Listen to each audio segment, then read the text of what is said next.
When a grief-stricken Clara DeWitt encounters a trembling stray cat in the rain, she has no idea it will bring her face to face with James, a gentle soul wrestling with his own ghosts. Their shared act of kindness sparks a bond that not only saves a lost animal, but also helps them find hope, love, and a chance to build a new life together. Clara DeWitt woke before dawn every morning, drawn from restless slumber by an unnamed ache in her chest. The small apartment she rented in Pine Harbor, a sleepy lakeside town where everyone seemed to know one another, felt both comforting and isolating. She had moved here 3 months ago, having left behind a job she couldn't stand in a city that never quite felt like home. Now, she shared her space with piles of unpacked boxes and her own lingering regret for all the things that had gone wrong in her life. She had recently lost her father after a prolonged illness, and her grief still rested heavily on her shoulders. Nightmares visited her occasionally, replaying hospital corridors under unforgiving fluorescent lights. She had spent weeks by his bedside, holding his hand, trying to memorize the way his eyes crinkled when he smiled. Letting go had been the hardest part, though his gentle voice still lingered in her memory. "Make a life you can be proud of, Clara." She could almost feel him in the room when she awoke, as if his spirit was guiding her into a new day. Yet, despite her father's words urging her to find a life of purpose and contentment, she found herself stuck. Every morning was the same. She'd switch on the coffee machine and listen to it groan to life. She'd stare through the window at the deserted street below, watch the slow swirl of dawn light, and feel the absence of companionship more keenly than ever. Her small living room, decorated simply with a second-hand couch and a sagging bookshelf, looked warm, even cozy. But it lacked the sound of another voice. She sometimes thought of adopting a pet, but she couldn't bring herself to commit to the responsibility. She was barely managing her own needs, and the idea of caring for another creature weighed on her mind as both a comfort and a burden. She worked from home now, a freelance editor combing through manuscripts for aspiring writers.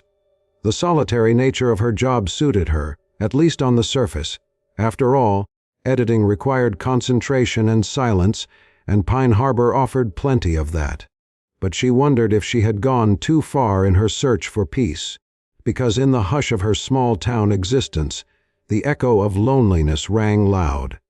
Her father's death had opened a void she didn't know how to fill, and though she was skilled at building her own walls, practical, methodical, and independent, she couldn't escape the yearning for something more, for someone to share the quiet moments with, for something unexpected to break the monotony of her days. Each evening, Clara forced herself out for a walk by the lake, hoping the brisk air would soothe her mind. Sometimes it helped. She'd focus on the steady crunch of gravel underfoot, the water's gentle lap against the rocks, the hazy pink and orange streaks across the sky at sunset. If she was lucky, she'd come home more at ease. Other times the walk intensified her loneliness. She'd catch sight of couples holding hands or families out for a stroll, and she'd be reminded of how alone she truly was in this town. Yet, she didn't have the energy to join any clubs or to be social. She had been invited by neighbors to a potluck once, politely, kindly, but she declined with some excuse about a work deadline. Deep down, she was afraid of forging relationships that would only increase the pain of loss someday. It was easier, she thought, to keep to herself. That night, in the scattered glow of street lamps, she noticed the old "For Sale" sign still hanging askew on the battered house next door. The property had sat abandoned for years, rumored to have all sorts of structural issues. Clara sometimes wondered if that neglected home reflected her own emotional state, shabby, unlit, closed to the outside world. Before turning in, she paused at her front door and stared up at the starry sky, remembering her father's final words once more. They pressed on her heart like a warm but weighty hand, urging her to live. At that moment, a faint mewling drifted through the night air, though she couldn't quite place its source. She listened for a heartbeat, but all she heard was the wind sighing. Dismissing it as a trick of her restless mind, she went inside. After placing her keys on the kitchen table, she brewed a cup of tea, chamomile with a drop of honey, and curled up on the couch. A half-finished manuscript on her laptop demanded her attention, but her thoughts strayed. She let the night's hush envelop her. The faint meowing sound played again in her memory. She pictured a small cat, lost in the darkness. Despite her resigned acceptance of loneliness, she felt a sudden yearning to find the source of that cry. She found it odd. She wasn't exactly a cat person, nor had she grown up with animals. Yet something about that soft, plaintive call stirred her from within, and so began an inconspicuous but crucial shift in her carefully contained life, a quiet turning point she would only recognize much later. The next morning, Clara woke with the same sense of wariness, yet she also remembered the stray sound from the previous night, a cat's meow. Over her lukewarm coffee, she kept glancing at the window, half hoping to see a stray feline wander by. The day was gray and chilly, the kind that made her want to burrow under blankets rather than venture outside. She resolved to go about her editing tasks as usual, but a restlessness grew in her chest, making it hard to focus. What if it really was a cat out there, she wondered. The thought tugged at her, the same way pity had tugged at her heart when she saw the battered house next door, a place that spoke volumes of neglect and longing. By late morning, she found herself at the threshold of her apartment building.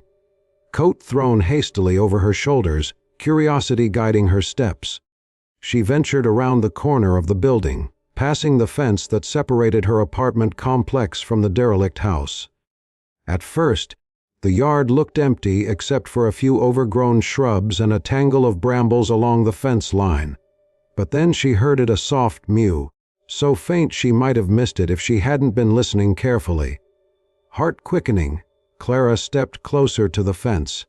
Her eyes darted among the bushes, searching for any flash of fur. A moment later, she spotted a small tuxedo cat, black fur with a white chest, crouched under a broken wooden plank that leaned against the old house. It looked miserable, eyes wide in fear, wet from morning dew. She knelt down, unsure whether to approach or retreat. The cat stared at her, ears flattened, but it didn't run. Taking that as permission, Clara crept forward, murmuring quiet reassurances she wasn't sure the cat could understand. She remembered a neighbor once telling her that cats often respond to gentle tones, but she had little experience in such matters. Still, it can't hurt to try, she thought. She extended a hand, keeping it a few inches away. The cat sniffed the air, then issued a weak hiss, more frightened than aggressive. Clara didn't pull away. Instead, she inched backward, giving the cat space. Her gaze traveled over its scrawny frame, noticing grime on its coat and a small scratch on its front paw. "Poor thing," she murmured. "Where do you belong?" She wondered if it was a stray or someone's lost pet. Feeling an unaccustomed tenderness arise, Clara decided she couldn't just leave it there. But she also wasn't sure how to coax it out safely. As she stood, she promised herself she'd return with something, a can of tuna or a dish of milk, and see if it would come closer. Back in her kitchen, Clara rummaged through cupboards. She found a can of tuna she'd bought weeks ago and forgotten about. Carefully opening it, she scooped it into a small bowl and warmed it slightly in the microwave. The pungent smell filled the air, and she scrunched her nose but pressed on, determined to help the frightened creature outside. Armed with the makeshift cat meal, she hurried back, ignoring the drizzle that had begun to fall. At the fence, she placed the bowl near the broken plank and retreated, her heart thumping with a strange excitement. The cat peered out, whiskers twitching. Initially, it didn't move. Clara shivered in the damp air, but she waited patiently, watching the cat's internal struggle between hunger and fear. At last it crept forward, sniffed the bowl, and tentatively began to eat. An odd surge of relief swept through Clara, as if she'd accomplished something monumental. She wanted to reach out and stroke the cat's fur, but she held back. It was enough for now that it was eating. While the cat devoured the tuna, Clara found her thoughts drifting back to her father. He'd been the kind of man who never hesitated to help, whether it was a neighbor with a flat tire or a stray animal in need of shelter. His heart had been wide open, even to the detriment of his own well-being at times. You can't save everything. Her mother had often chided, yet her father would still try. Clara felt a pang of remorse that she hadn't shown that same generosity in her own life. She had always been more guarded, building emotional barriers to protect herself from loss. But seeing the cat's thin body quiver as it licked the last of the tuna reminded her that, sometimes, caring was worth the risk. The drizzle turned into a steady rain. The cat retreated to its makeshift shelter under the plank. With a sigh, Clara realized she should get back inside before the manuscript deadlines crept up on her. She told herself she'd check in on the cat later. Still, as she walked away, the cat's green eyes followed her, and for a moment she thought she glimpsed a flicker of gratitude in its gaze. That afternoon, Clara found it difficult to concentrate. The words in the manuscript she was editing blurred before her eyes. She kept hearing the cat's soft mew, imagining it shivering in the rain. Resolving to do something more, she called the local animal shelter. A woman with a kindly voice answered, explaining that they were operating at capacity but could set an appointment for drop-off if the cat was captured safely. They gave Clara advice: approach it slowly, use soothing words, possibly a humane trap if the cat was truly feral. Clara thanked her but felt a tug of guilt at the thought of handing the cat over to a shelter. Would it thrive in a chaotic place with many other animals? Would it find a home? Trying to calm her mind, she reminded herself that she was no veterinarian. She was just a single woman who knew nothing about caring for a cat. Still, the notion kept pressing that she couldn't walk away now. She'd started something. She'd extended kindness to a living creature. Abandoning it would feel like betraying her father's ideals, betraying the part of her that yearned for connection. In the early evening, the rain lessened. Clara put on her rain boots and shrugged into a heavier jacket, heading back out with another bowl of tuna. This time the cat emerged more quickly. Its eyes still held caution, but its hunger was stronger. As it ate, Clara spoke softly. "I don't know your name, little one, or if you even belong to someone. But if you need help, I'm here." She felt silly talking to an animal that couldn't answer back, but it also felt oddly comforting. It was the most intimate conversation she'd had in weeks, which both saddened and amused her. While she was crouched there, a man's voice startled her from behind. "You're the second person I've seen feeding that cat today." Clara jumped and turned. A tall, broad-shouldered figure stood at the rickety fence gate, wearing a worn leather jacket and holding an umbrella. His face was partially in shadow, but she could make out a serious expression that softened as he smiled. "Sorry, didn't mean to scare you," he said, stepping forward. "I'm James. I live just up the road." His gaze flicked to the cat, now slinking back into hiding. "Poor thing looks like it's been out here a while." Clara's heart thumped with nerves. She wasn't used to impromptu conversations with strangers. But there was a warmth in James's eyes that eased her. "Oh, that's okay," she managed. "I'm Clara. Are you the one who was also feeding it?" He nodded. "Yeah, I came by this morning with some leftover chicken, but it was too skittish to come close. I guess you had better luck with tuna." He offered a faint grin. "Have you thought about trying to catch it and bring it inside? This weather's not exactly kind." Clara swallowed, suddenly aware that she was kneeling in muddy ground, hair damp from drizzle. "I wasn't sure if it was safe to just pick it up. It's pretty scared." James looked from her to the cat's hiding spot. After a moment, he extended a hand. "Why don't we try together?" That question sparked a flutter in Clara's chest. She had grown so accustomed to handling everything alone that the simple offer of collaboration felt both foreign and reassuring. She hesitated, then placed her hand in his. The soft drizzle mingled with the quiet pulse of hope in the air. They reconvened that evening in Clara's modest apartment. She offered James a cup of tea while the cat remained outside. Their plan was to get a cat carrier or a box of some sort and coax the animal in with food and gentle persuasion.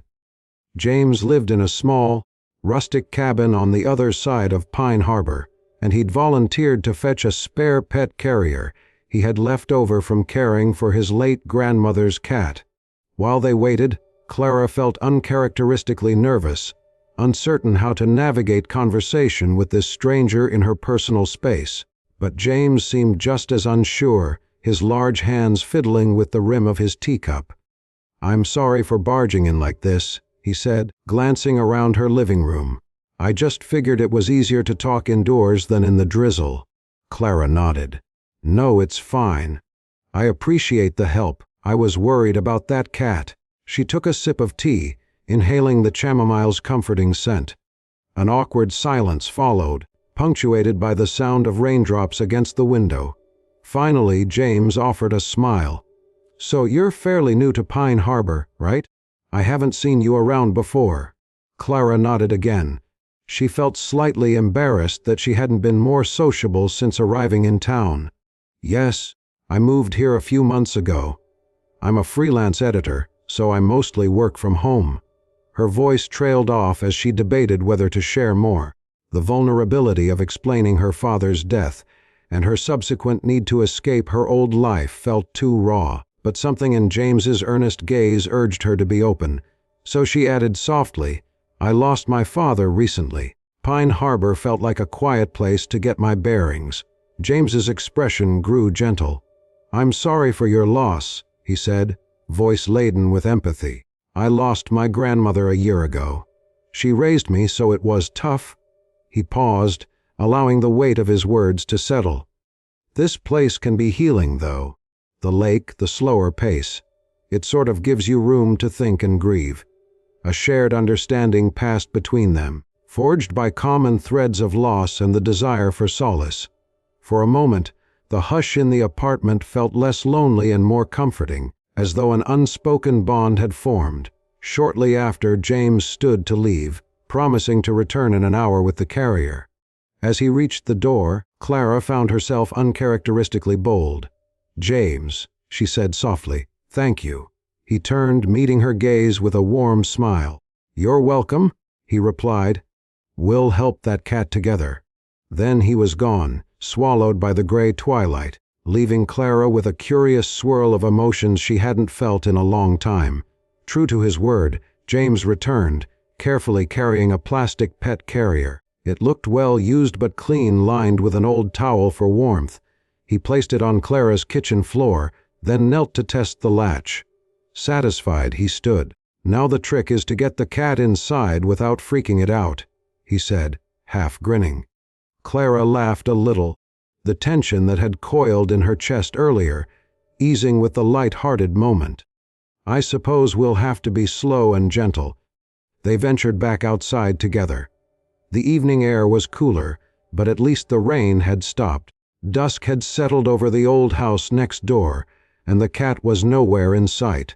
Clara's heart sank with the possibility that it might have wandered off, or worse, that it was too frightened to return. She and James crept around the perimeter, calling softly, clicking their tongues, anything to coax it out. Minutes passed without success. Clara felt a pang of disappointment until she heard the faintest rustling in the bushes. There, nestled beneath tangled branches, she saw two glowing eyes reflected by the street lamp's dim light. "Let me try," James whispered, inching forward. He set the carrier on the ground and scooped a bit of tuna onto a small dish. The cat's eyes flicked from James to Clara, then to the dish. Slowly, it crawled forward, movements stiff with caution. Clara watched with bated breath as it sniffed around the dish, ears perked and tail low. James spoke softly, praising the cat, his voice a gentle murmur of reassurance. Then, in a fluid motion, he guided the cat toward the open carrier door. The cat hesitated, stepping halfway in before backing out again. Clara felt her chest tighten. "Please go in," she silently pleaded. James waited patiently, holding the dish just inside the carrier. Finally, hunger overcame fear, and the cat slunk the rest of the way in. James eased the door shut, careful not to make any sudden noises. Clara exhaled a breath she hadn't realized she was holding, relief flooding her. The cat meowed in protest, but it was safely inside. With the cat secured, they retreated to Clara's apartment, feeling victorious. James set the carrier in the living room. The cat eyed them warily through the bars, as if weighing its next move. "We'll need to check if it has an ID chip, or if anyone's reported a missing cat. Maybe we should see a vet," James said, turning to Clara. She nodded, mind already racing with the next steps. "Right, I know there's a local vet clinic in town, near the post office. I could call them first thing tomorrow."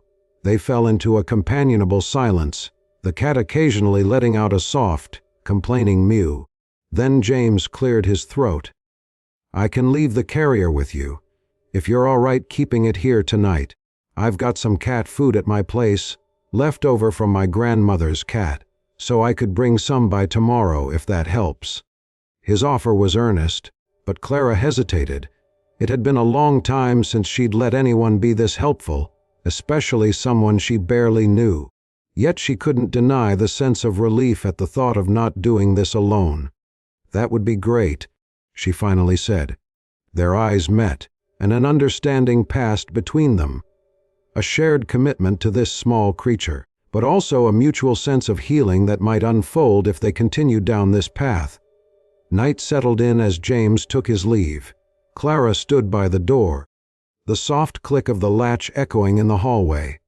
In the living room, the cat let out a plaintive meow, drawing her attention. She approached the carrier cautiously, kneeling to speak in quiet tones. "Hello there, sweet kitty," she murmured. "I know this is strange, but we want to help." The cat blinked, tail swishing in mild agitation. Moved by compassion, Clara opened the carrier door a crack, extending her hand gently. The cat sniffed her fingers, then shrank back. She sighed. It would take time for the animal to trust her, if it ever did.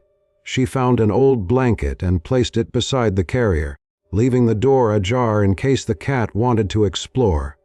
After setting out a small bowl of water, she flicked off the overhead light and left a dim lamp on, just enough to illuminate the living room so the cat wouldn't be in complete darkness. She hardly slept that night, half listening for sounds from the living room. Just before dawn, she rose to check, tiptoeing into the living room to find the carrier door wide open, but the cat still inside. It regarded her with wary eyes, as though the whole business of being rescued required more energy than it had. A pang of empathy shot through Clara. She recognized that look. It was the same guarded expression she'd seen in her own reflection many times, uncertain whether it was safer to stay hidden or risk stepping out into a world that had hurt her before. With renewed resolve, she prepared for the day. She had client deadlines to meet, but first on her list was calling the local vet. Her father's words echoed in her memory. Perhaps this was another step in building the life he had urged her to find, one filled with compassion, purpose, and maybe even some unexpected connections. Clara dialed the number of the Pine Harbor Veterinary Clinic as soon as it opened. The receptionist, a friendly-sounding woman named Beth, listened attentively to Clara's story about the stray cat. "Bring it in for a quick check," Beth suggested. "We'll scan for a microchip and give it a basic exam. We won't charge for strays." Relieved, Clara set an appointment for that afternoon. In the meantime, she tried to bury herself in editing, but her focus wavered. Every hour or so she glanced into the living room. Sometimes the cat was curled up inside the carrier. Other times it sat on the edge, peering out as if sizing up its new surroundings.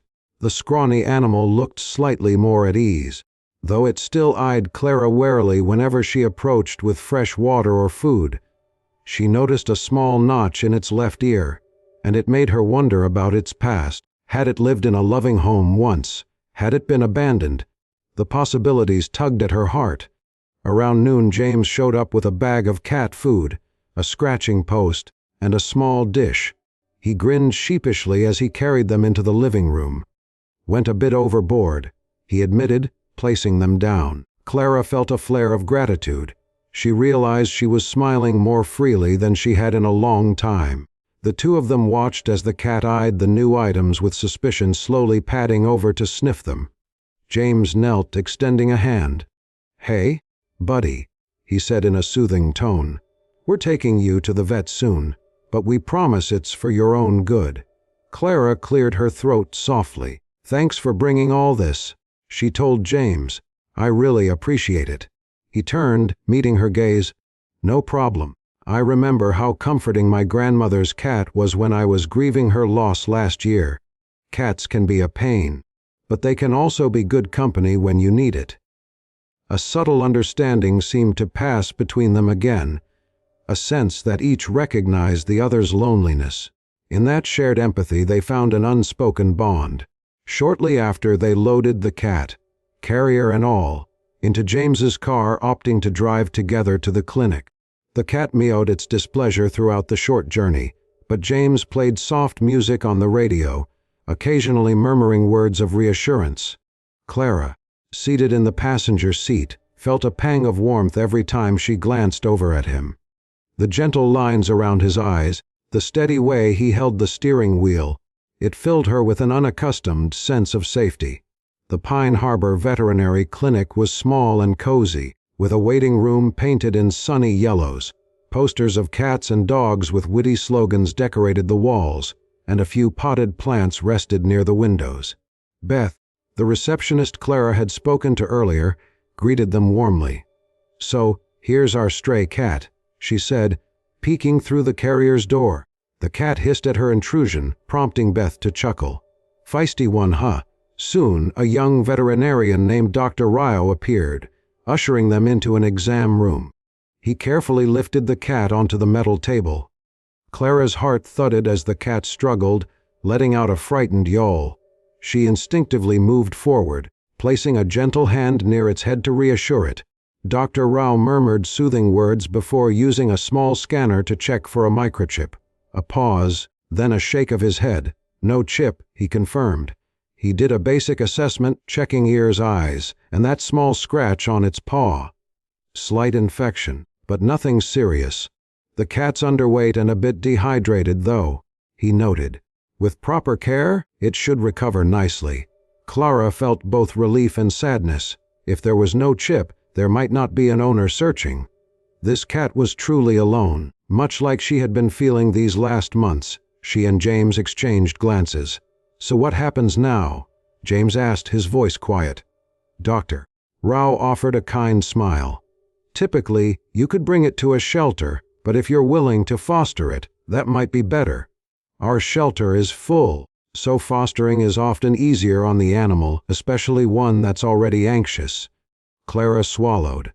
She had never seriously considered adopting a pet before, but a surge of protectiveness welled within her. James's gaze flicked to her, as though silently asking if she was okay with the idea of fostering. After a heartbeat of hesitation, she heard herself say, "I can do it. Or rather, we can, if you'll help me." She glanced at James, who nodded enthusiastically. "Of course." On the car ride home, the cat nestled in its carrier, eyes closed in exhaustion. Clara sat in the passenger seat, mind spinning with the sudden shift in her life. She was not only caring for a stray cat, but also forging a new connection with someone who was, in many ways, still a stranger. And yet, the warmth of this change felt like a soft lamp in a dim room, lighting corners of her heart she hadn't examined in a long time. Days passed, and the cat, which Clara started calling Clover, her father had once told her Clovers were signs of hope, gradually settled into the apartment. Clover remained skittish, often hiding behind the couch or under the coffee table, but with each day's gentle coaxing, the cat grew braver. Clara learned to sit quietly on the floor, letting Clover approach on her own terms. Sometimes, the cat would press her small head into Clara's outstretched palm, a sign of growing trust that warmed Clara from the inside out. James visited often under the pretense of helping with cat duties, though Clara suspected he also enjoyed the company.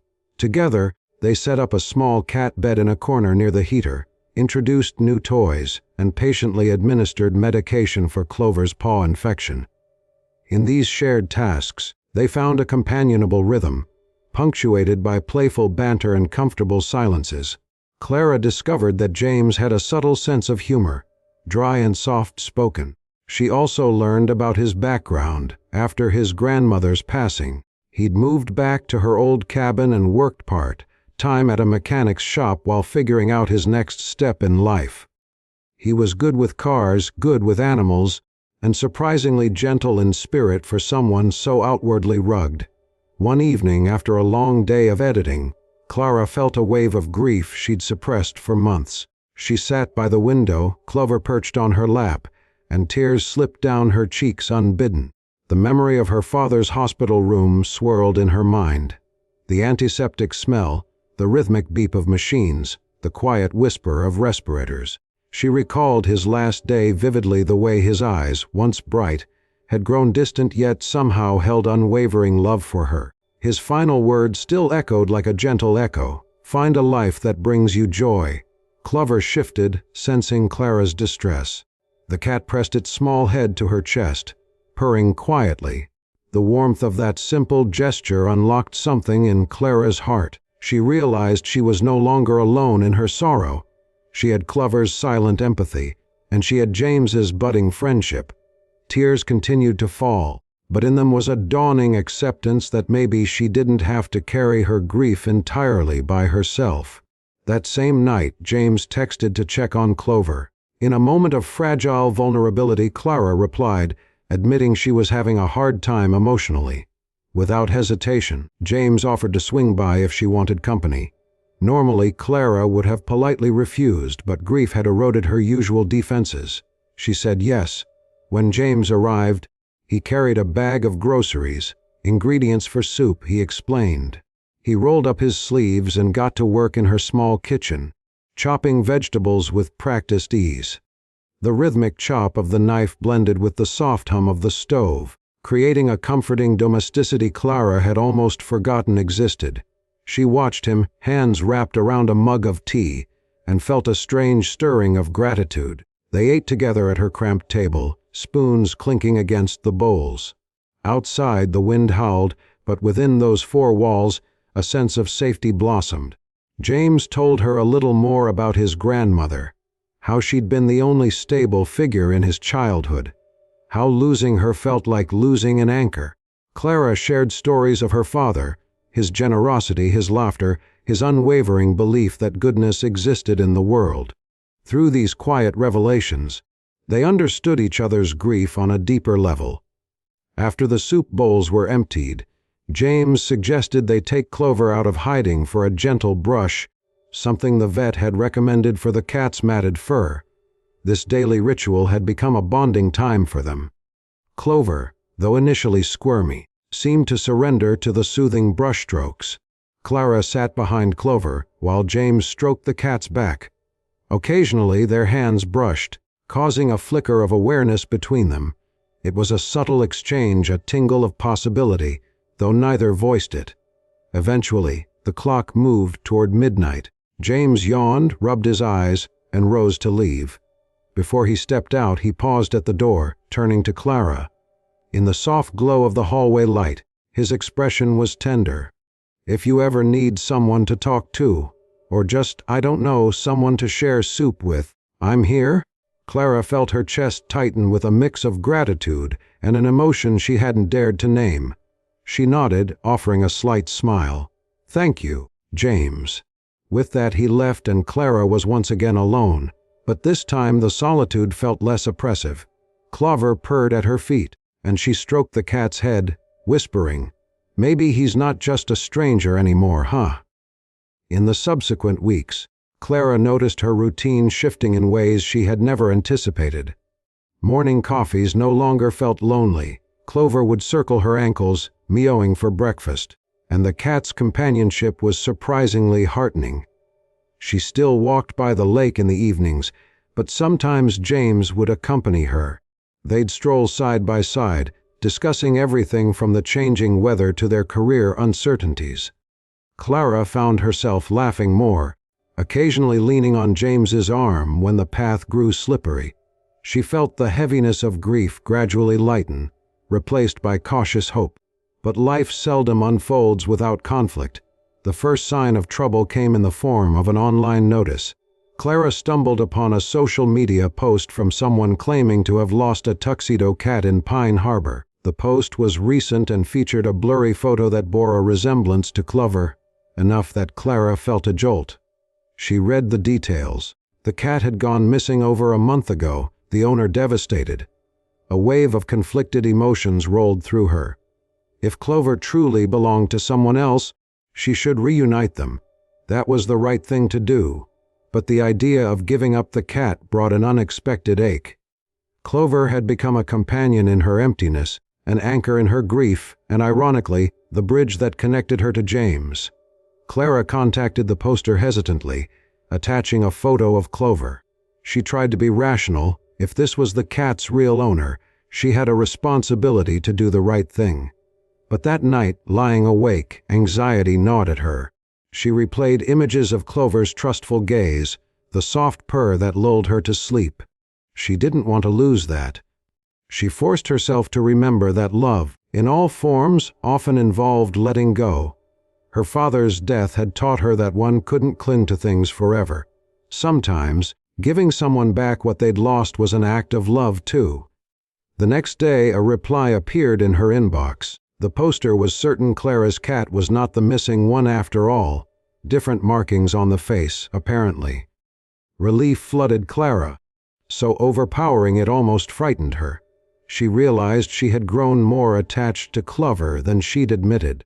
While she didn't know what shape her future with this cat would take, she breathed a deep sigh of gratitude that, for now, Clover would remain in her life. Encouraged by the reprieve, Clara allowed herself to grow more attached, not just to Clover but also to the subtle presence James had assumed in her life. They spoke every day, sometimes about mundane things like grocery lists or cat food, other times about deeper topics, regrets, longings, cherished memories of departed loved ones. Occasionally, the older part of Clara that guarded her heart flared up, warning her that letting someone in meant risking pain. After all, she had lost her father, who was to say she wouldn't lose James too. One chilly afternoon, when Clara was out for her usual lake walk, she spotted James standing by the shoreline skipping stones. The sky was overcast, the water dull gray. She approached quietly, drawn by the thoughtful expression on his face. When he noticed her, he managed a smile, but it was tinged with sadness. Without explaining, he handed her a smooth pebble. She tossed it and watched it skip once, twice, 3 times before sinking. They stood side by side, wordless for a moment, the hush of the lake enveloping them. Eventually, James exhaled, placing his hands in his jacket pockets. "I got some news today," he said softly. "My grandmother's cabin, well, it's actually under a mortgage I can't afford for much longer. I need to decide if I'm going to sell it or find a better, paying job to cover the payments." The confession seemed to weigh on him. Clara reached out, gently touching his arm. "I'm sorry. That's tough." He nodded, gaze fixed on a distant fishing boat. "I feel guilty selling it. She loved that place. But I'm also not sure I want to stay here indefinitely. I only moved back to settle her affairs and figure out my life. Now, I feel like I'm in limbo." His voice cracked on the last word. Clara felt the sting of empathy. She understood the feeling of being adrift all too well, stuck between what was lost and what the future might hold. Taking a breath, she found the courage to speak what her heart felt. "I've been wandering in that same limbo, James," she admitted.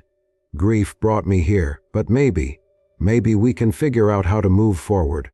Together." It was a quiet question, tinged with uncertainty. She didn't expect a grand declaration in response, just the comfort of shared understanding. James turned, eyes warm despite the shadows on his face. "I'd like that," he said simply. And in that moment, amid the cold wind rustling the bare branches, they stood closer, neither fully sure of the path ahead, but willing to explore it hand in hand. Yet, as the days stretched toward winter, a growing tension simmered between them. James wrestled with financial realities, applying for jobs in nearby towns that might allow him to keep the cabin. Clara wrestled with her own ambitions. or lack thereof, unsure if she wanted to remain in Pine Harbor forever. The fragile bud of connection between them trembled under the weight of these uncertainties.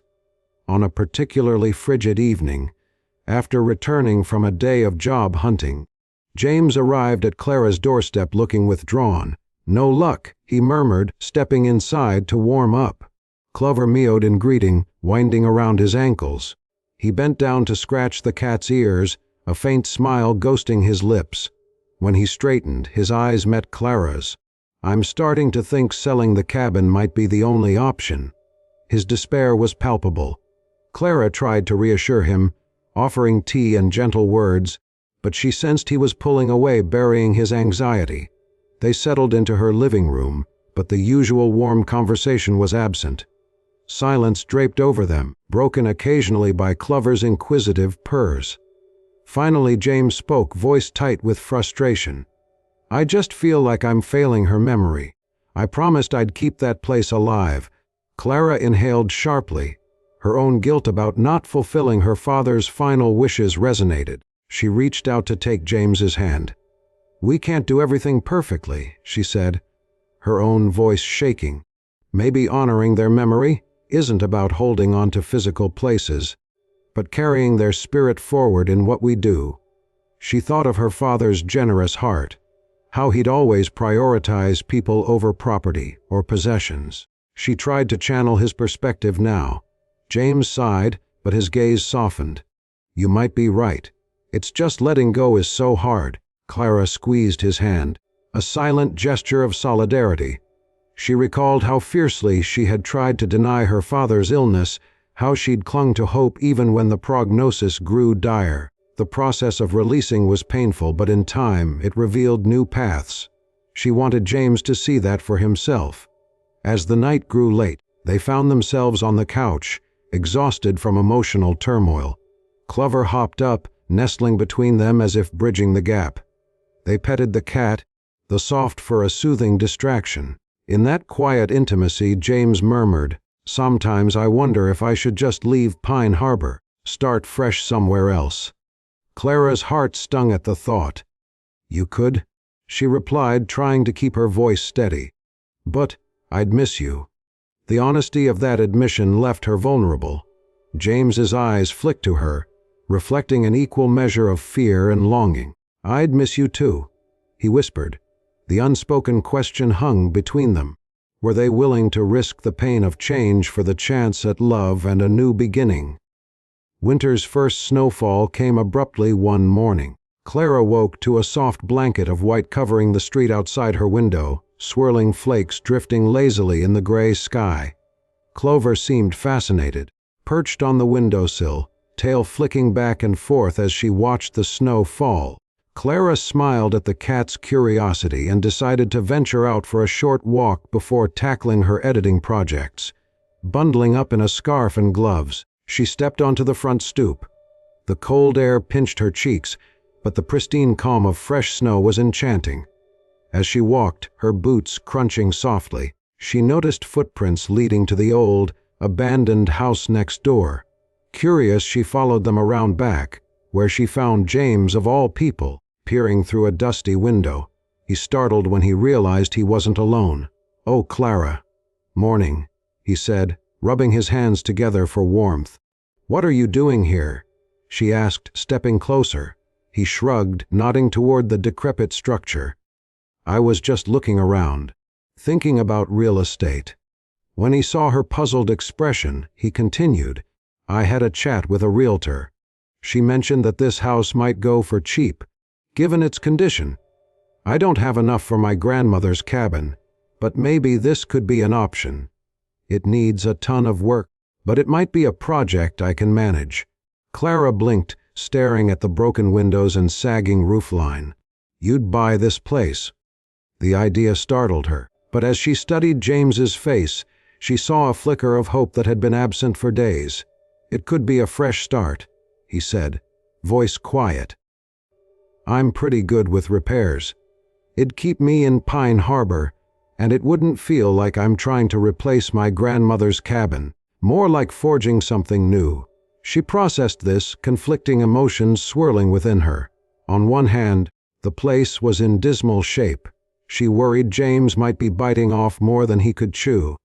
On the other, she admired the spark of determination in his eyes. "I could come by and help you fix it up," she offered impulsively, surprising even herself. "We could make it a home." The last word hovered, charged with meaning. James's lips curved in a tentative smile. "Yeah," he said softly. "We could." They stood there for a moment in the crisp winter air, a shared vision of possibility forming. The old house, a once forgotten wreck, now glowed with the promise of new beginnings. Much like the stray cat that had once crouched in its yard, or the two grieving hearts that had found solace in each other. The following weeks marked a whirlwind of activity. James put in an offer on the house, well below market value due to its disrepair, and to his astonishment it was accepted. The news spread quickly through Pine Harbor. Some neighbors doubted his sanity, others admired his courage. Clara stood firmly in the second camp, though a small part of her worried about the financial and emotional toll. Still, she helped him contact contractors for an inspection and plan out potential renovations. In the meantime, Clover thrived under Clara's care. The cat had gained weight and grown noticeably more affectionate. Each night, Clover would curl beside Clara as she read or edited manuscripts, a silent companion offering comfort. James joked that Clover was more like a roommate than a pet, and Clara couldn't dispute the observation. The cat's presence had changed the atmosphere of her apartment, breathing life into corners that once felt suffocatingly quiet. Christmas drew near, and the town began to twinkle with holiday lights. The local shops decorated their storefronts, and a communal tree lighting ceremony took place by the lake. Clara watched from the crowd, James at her side, as the massive pine tree lit up in a splash of colors. Children cheered, couples held hands, and a choir sang carols. It was a scene of warmth and belonging, a sharp contrast to how she'd felt just months ago when she arrived, burdened by grief. As they strolled away from the festivities, James slipped his gloved hand into Clara's. The gentle pressure felt reassuring. "I have something for you," he murmured, guiding her toward a quiet bench. From his jacket pocket, he produced a small wrapped package. Inside was a handmade leather bookmark embossed with her initials. "I know how important books are to you," he said, his voice a bit shy. "Thought you might like something personal." Touched, Clara ran her fingers over the smooth leather, her throat tightening with emotion. "It's perfect," she whispered. Reaching into her own coat, she pulled out an envelope. I got you something too." Inside were sketches she'd commissioned from a local artist, depicting Clover, James's grandmother's old cat, and a cozy rustic house. "For your new place," she explained. "Something to remind you that you're never really alone." James's eyes glistened as he studied the sketches. Then he clasped her hands in his, voice trembling slightly as he said, "Thank you, Clara. This means more than I can say." The connection between them felt nearly tangible, a gentle current of understanding and hope. In the distance, the soft glow of holiday lights shimmered on the lake's surface, reflecting the fledgling sense of peace that had begun to illuminate both their hearts. By mid-January, James's house purchase was finalized. He walked through the front door for the first time as the official owner. Technically, the proud owner of a near ruin. Clara followed him into the dusty foyer, where creaking floorboards and peeling wallpaper greeted them. The place smelled faintly of mold and water stains marred the ceiling. She coughed, covering her nose with a sleeve. "This is definitely a fixer-upper," she said, trying to sound upbeat. James laughed, the sound echoing eerily in the empty space. "You're telling me." But beneath the humor was determination. First steps addressed the leak in the roof, get the electrical sorted, and probably replace the plumbing. Clara couldn't help but admire him. She saw the glint in his eyes, the belief that this wreck of a house could become a home. She offered a smile. "I can help with painting, maybe some sanding. I'm not very handy, but I can learn." They spent the afternoon making lists of repairs. James pried open a couple of windows to let fresh air in, sending motes of dust swirling. Clara took photos to document the before stage, imagining the day they'd stand in a fully renovated living room, proud of how far they'd come. Occasionally, she'd catch James watching her with a thoughtful expression. She wasn't entirely sure what it meant, but she felt her cheeks warm under his gaze. Later, they retreated to Clara's apartment, where Clover greeted them. They ordered takeout pizza and spread the floor plans on the coffee table, discussing layout ideas between bites. The atmosphere was cozy, filled with quiet excitement. At one point, James hesitated, then asked, "Would you ever consider? I mean, if it was fixed up enough, would you want to stay there?" His question hung in the air. Clara's heart pounded. "Live with you?" she asked, half disbelieving. He looked away, cheeks flushing slightly. "Not right away, but eventually, if you wanted. I just feel like this house is as much your dream as mine now. You're the one who helped me see the potential." Her mind raced. The thought of cohabitating was both thrilling and terrifying. She was still learning how to let people in, still mourning her father. But this was James. Patient, kind, and equally flawed. The idea of a shared life with him and Clover in a home they rebuilt together tugged at her heartstrings. She reached across the table and laced her fingers through his. "Let's build it first," she said gently, "and maybe we'll find our way there together." Relief and hope flickered in James's eyes. They exchanged a tentative smile, acknowledging the enormity of what lay ahead, but trusting in the quiet bond that had formed since that day in the rain, when a lost cat had first brought them together. The following months tested their patience and resolve. Harsh winter storms delayed the roof repairs.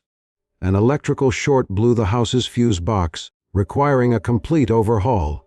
Contractors came and went, some reliable, others less so. Bills piled up, and James had to pick up extra shifts at the mechanic's shop.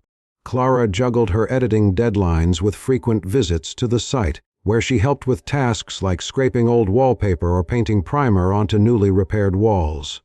Amid the stress, they found small moments of joy. Sometimes, they'd take a break and sip hot chocolate in the gutted living room, imagining how they'd decorate once it was finished. Other times, they'd work side by side in comfortable silence, Clover observing them from a pet bed they'd brought over so she could roam safely in whichever room was free of construction hazards. The cat seemed at ease, as if she belonged there with them, supervising each step of the transformation. Their relationship deepened through shared labor and mutual support, but conflicts arose too, minor disagreements over budget or color schemes that occasionally erupted in frustration. Once, late at night, Clara found herself snapping at James because he insisted on a particular shade of blue for the kitchen tiles that she found too dark. Immediately, she regretted her tone, realizing it stemmed from exhaustion and her lingering fear of commitment. James, equally on edge, snapped back. For a tense half-hour, they avoided each other, each nursing hurt feelings. But eventually, they talked it out, apologizing for letting stress overshadow their empathy. In these conflicts, they learned about each other's boundaries and insecurities. James admitted he sometimes felt unworthy of happiness, worried he'd let her down the way he felt he'd let his grandmother down. Clara admitted she was afraid of losing him after letting her guard down, a remnant of the trauma she felt from losing her father. Their shared honesty only strengthened their bond. Gradually, the house began to look more like a home, and they began to see themselves as partners, not just in repairs, but in the delicate craft of healing and building a future together. Spring arrived with a flurry of blossoms and milder breezes. By now, the old house next door was unrecognizable from the day Clara had first spotted Clover hiding in its yard. The roof was sturdy, the walls patched and freshly painted a warm off-white. James planned to install new hardwood floors. He'd saved up enough to buy planks of oak, and Clara had spent hours researching how to stain and seal them. They were nearly ready for the final phase, moving furniture into the living spaces, hanging curtains, making it truly theirs. One sunny afternoon, the couple stood on the porch, gazing out at the street. The same quiet road where Clara once peered from her apartment window, feeling utterly alone, now thrummed with the promise of togetherness. Clover weaved between their legs, meowing her approval. James took Clara's hand, a soft smile lighting his features. "I asked for time off next week," he said, "to finish the floors. After that, maybe we can move in." His voice trembled with excitement and a tinge of nerves.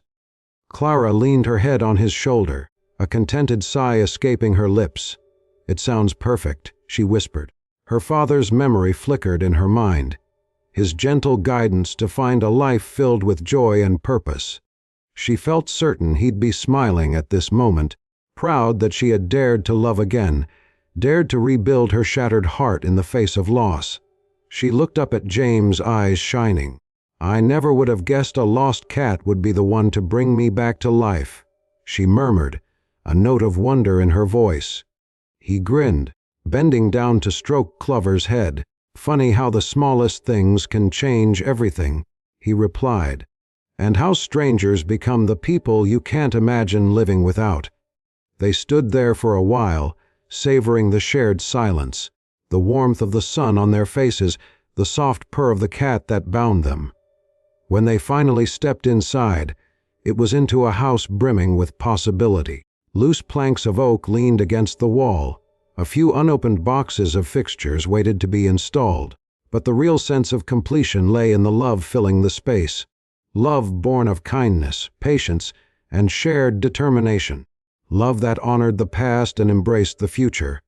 As Clover scampered ahead, tail high and confident, Clara followed with James at her side, heart lighter than it had been in ages. In that simple gesture, walking forward into a home they were creating together, the promise of a new chapter unfurled. Their story was not without scars, but each scar bore witness to resilience and compassion. This was the life her father had encouraged her to find, and at long last, she felt its steady pulse. Grief would always remain a part of her, and James would always carry echoes of his own losses, but in one another, they had discovered a reason to hope, to build, and to trust that the home they needed could be found not just within four walls, but in the shelter of each other's hearts. And so, in the echo of Clover's purring and the warmth of clasped hands, two strangers, once lost in their own sadness, found the kind of solace and companionship that makes all the difference. Their story, sparked by a small cat's plaintive cry, grew into something that would guide them through the seasons of life, a quiet testament that even in the face of loneliness and loss, love can find its way home.